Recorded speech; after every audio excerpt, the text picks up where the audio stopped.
To my great fellow Americans, I am filled with grief and anger at the heinous assassination of Charlie Kirk on a college campus in Utah. Charlie inspired millions, and tonight, all who knew him and loved him are united in shock and horror. Charlie was a patriot who devoted his life to the cause of open debate and the country that he loved so much, the United States of America. He fought for liberty, democracy, justice, and the American people. He's a martyr for truth and freedom, and there's never been anyone who was so respected by youth. Charlie was also a man of deep, deep faith, and we take comfort in the knowledge that he is now at peace with God in heaven. Our prayers are with his wife, Erica, the two young, beloved children, and his entire family, who he loved more than anything in the world. We ask God to watch over them in this terrible hour of heartache and pain. This is a dark moment for America. Charlie Kirk traveled the nation, joyfully engaging with everyone interested in good faith debate. His mission was to bring young people into the political process, which he did better than anybody ever. Charlie was the best of America, and the monster who attacked him was attacking our whole country. An assassin tried to silence him with a bullet, but he failed, because together we will ensure that his voice, his message, and his legacy will live on for countless generations to come. Today, because of this heinous act, Charlie's voice has become bigger and grander than ever before, and it's not even close. May God bless his memory, may God watch over his family, and may God bless the United States of America. Thank you.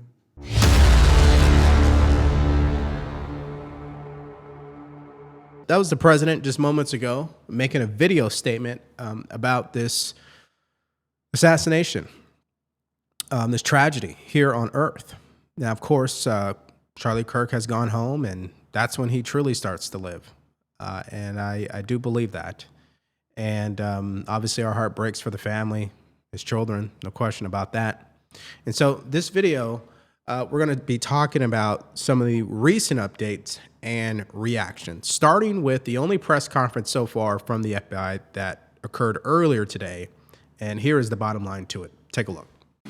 The only information we have on the suspect, the possible shooter, is taken from closed-circuit TV here on campus. We do have that. We're analyzing it, but it is security camera footage, so you can kind of guess what the quality of that is. But we do know dressed in all dark clothing, but we don't have a much better description other than that. Where do you believe the shot came from? The shot came from here on campus, from a location. At a fair, potentially from a roof, yes. A longer distance shot from a roof. So to clarify, with the security camera footage you have and the person of interest that's in custody, does that match up? That's what we're trying to decipher right now. For the people out there that may feel demoralized by this heinous act, you have to understand this should be a celebration of Charlie Kirk's life, the good work that he did, the great work, by the way. And imagine the people who are now going to be inspired to step into their purpose because of him. And I think we should celebrate that, no question. And if you're feeling inspired, this is your wake-up call. Please listen to what God is telling you to do. Now, let's get to Kash Patel. Here's what he had to say. Earlier today, he did write the subject for the horrific shooting today that took the life of Charlie Kirk is now in custody. Thank you to local and state authorities in Utah for your partnership with the FBI. And then he wrote, at 6 p.m. Eastern time, the subject in custody has been released after an interrogation by law enforcement. Our investigation continues, and we will continue to release information in the interest of transparency. If anyone in the sound of my voice celebrated even a little bit at the news of this shooting, I would beg you to look in the mirror and to see if you can find a better angel in there somewhere. I don't care what his politics are. I care that he was an American. We desperately need our country. We desperately need leaders in our country, but more than the leaders, we just need every single person in this country to think about where we are and where we want to be. To ask ourselves, is this it? Is this what 250 years has wrought on us?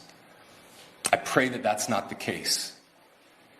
I pray that those who hated what Charlie Kirk stood for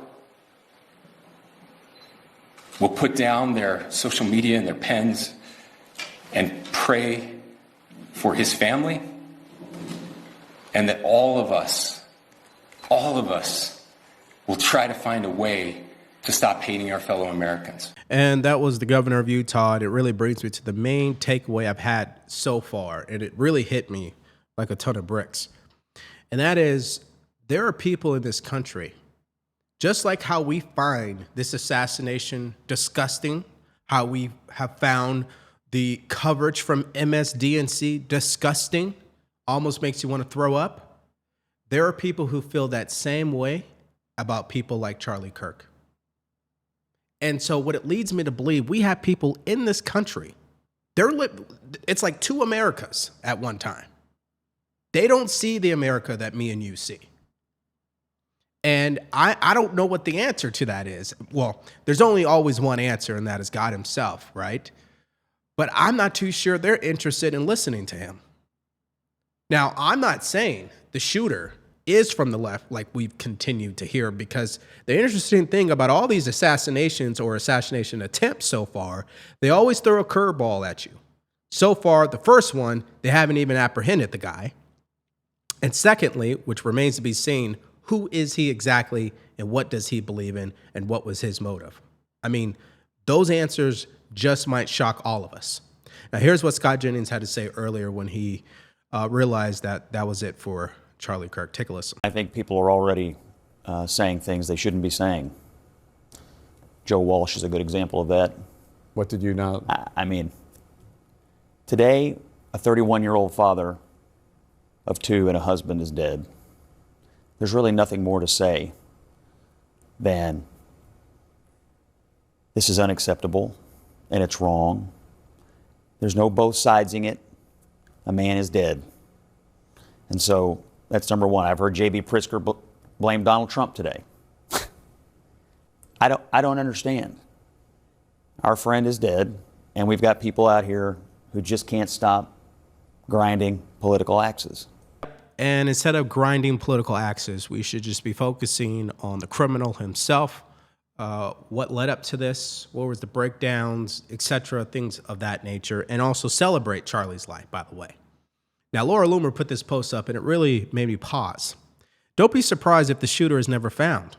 This was a professional hit job. I totally agree with that. In fact, when we did the video earlier, even though that older man was arrested, I didn't think he was the shooter. That's why I said, people say he's the shooter, but we don't know that. And then when you heard the gunshot, it sounded like it was far away, not up close. It continues, maybe even a foreign-funded hit job. I don't know about that. This is a professional political assassination, and the shooter shot Charlie from the roof, more than likely. Very similar to Butler. And so that really makes you start to think. Now, let me show you this next clip. This was in Congress once they learned that Charlie Kirk did die. And for some reason, the Democrats in the room, not all of them, but some of them, did not want to give him a moment of silence. It's probably one of the most disgusting things we've seen today. Take a look.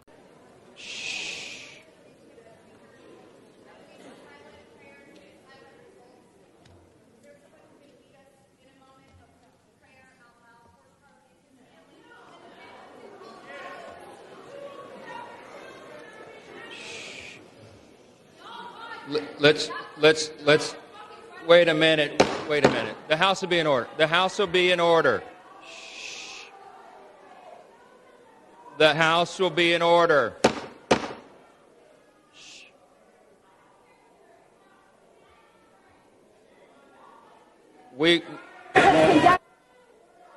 The House will be in order. We will join prayer right after this, okay? All right. So, I mean, clearly that is just, I don't know what word I should use to describe that. We're talking about professionals here, supposedly. People who have the privilege of serving in Congress. That's the behavior. And listen, we live in a time where I don't think anything surprises us anymore, except what happened today, of course.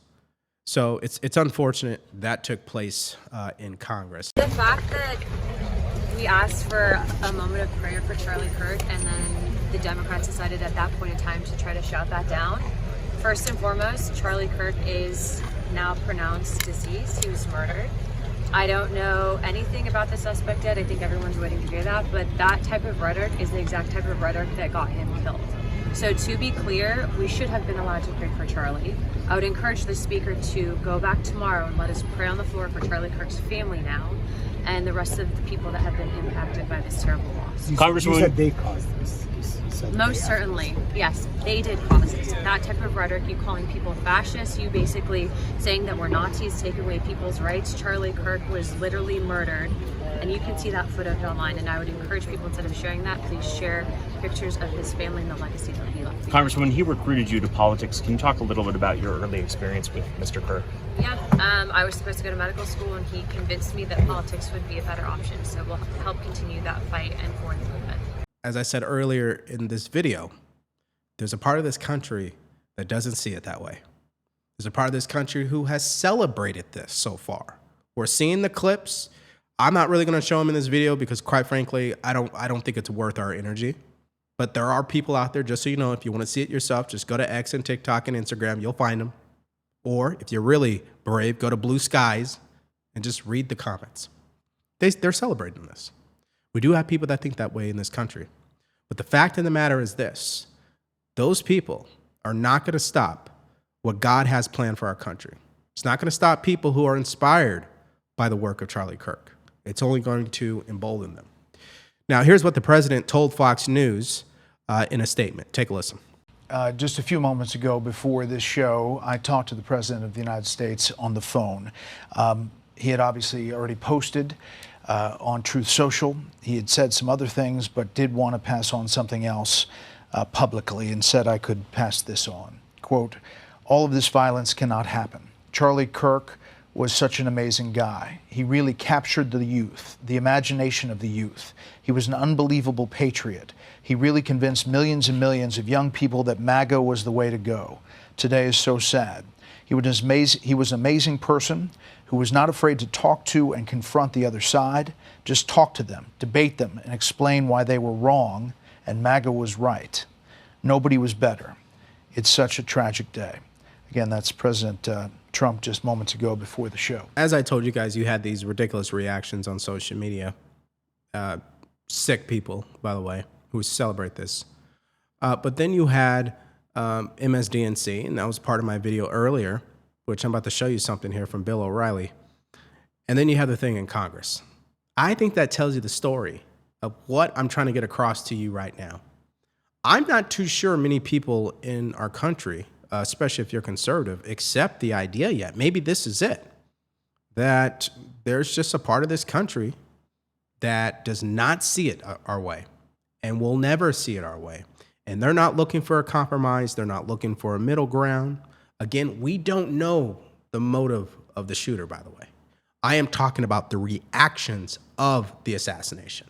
That's what I'm talking about. And so all we could do is pray and hope that God will deliver us, right?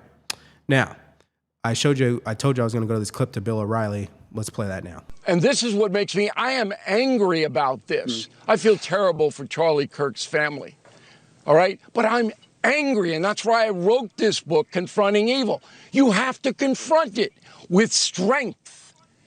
You can't weasel out of it anymore. And the media is a big part of this. Just about an hour ago, the president of MSNBC, one of the most vile networks ever to be broadcast in this country, chastised a man named Matthew Dowd for saying, you know, Kirk's murder could have been his fault because of his inflammatory rhetoric. Yeah, the man was not even pronounced dead yet. All right? And Dowd said that on this network, MSNBC. Now, to his credit, the president and that whole network's blowing up because Americans finally have gotten the message. This is vile hate that they're peddling. And it goes on the right, too. You got kooks on the right, too.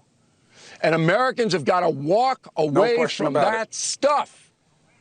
Yep, and that statement from the president of MSDNC is right here. Quote, during our breaking news coverage of the shooting of Charlie Kirk, Matthew Dowd made comments that were inappropriate, insensitive, and unacceptable. We apologize for his statements, as has he. There's no place for violence in America, political or otherwise. Now, obviously, people are calling for his resignation, or he should be fired at the very least. Will that happen? Probably not, because we're talking about MSNBC here. Senator Marshall was on, and he was saying he's looking in the mirror at how he can be better, right? Even though he's on the same side as Charlie. I love that. My heart beats for that kind of unification.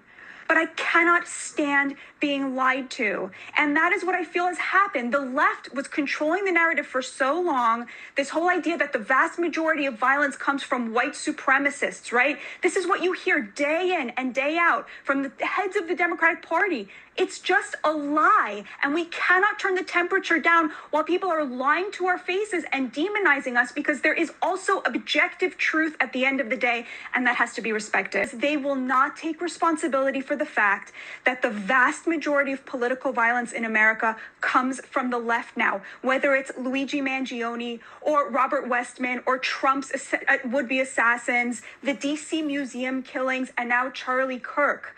Democrats keep saying, let's come together and turn down the temperature. We can only come together if they tell the truth. It is coming from their side. They have to take responsibility for it, because it is radicalizing to be told that you should not believe what you're seeing with your own eyes. We all see where it's coming from, and they are acting like this isn't the case. You cannot move on when people are lying to your face about where the political violence is coming from, and it is coming from the left. Well, you know, at the end of the day, whether it's majority of it recently has been for the left and there's been some people from the right, I don't care where it comes from. The bottom line is it's happening, and everybody from the fringes to the center needs to rethink not only the way that they're talking, but the way they are describing America. It's all ideas at the end of the day. And if I keep planting the idea in your mind that it's Armageddon, ultimately you will accept that idea and your behavior will change. That's exactly what occurred with all of these murderers, quite frankly. They accepted an idea that comes from the devil, if you ask me, and thought that they had to take matters into their own hands. Now, I do want to touch on something. I think this is still a bit early because they haven't even apprehended the shooter. We don't even know the firearm he actually used. But according to this photo, the distance of the roof came in about 400 feet.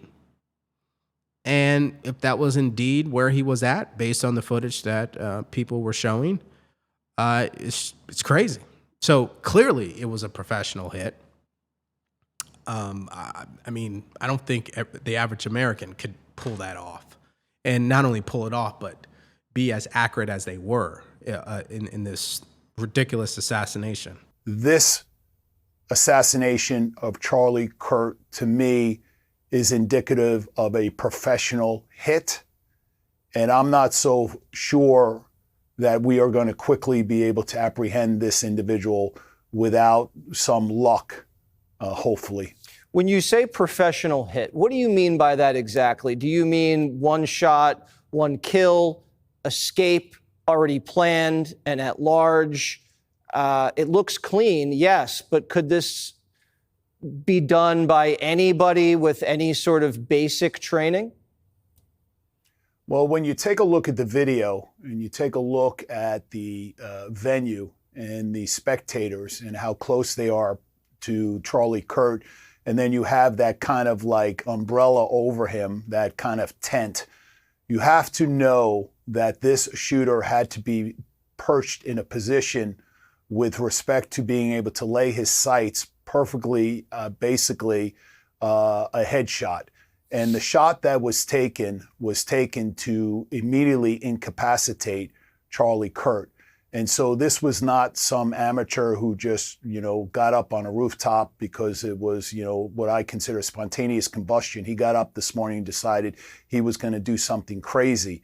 This seems the earmark of a professional that got up onto this rooftop well in advance of the venue being occupied by the spectators. He was clearly undetected. There was no indication that anybody saw him up on this rooftop.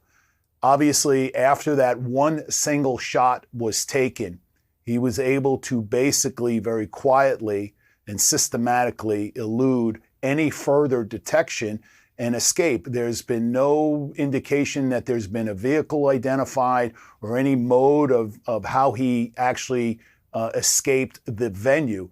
And so to me, this is someone who had some experience, some level of sophistication to have mapped out exactly how this was going to go down. And that is the bottom line to the updates so far. And hearing that former FBI agent who just spoke there describe that he also believes this was a professional hit, it just really makes you think, what is going on in our country today? He made a good point earlier. It's just too long. I didn't want to play it. That the difference in the Butler, the guy was not a professional. It wasn't a professional hit. They say this was spontaneous for him to try to go after President Trump. But they don't believe this was spontaneous. This was carefully thought out. And so where I want to end this video is not necessarily with questions. I just really encourage you guys to keep the country in your prayers every night, every day. For the people who actually watch Charlie Kirk every day, if you're feeling demoralized, understand something. This is another opportunity for you to step into what God has called you to do. That's exactly what Charlie did from the age of 18 years old. That's special. And every one of us has something like that we bring to the table that is called life. And I hope this is a careful reminder that you're going to do it in your own life. Whatever God has called you to do, go after that, because you never know when your last day is here.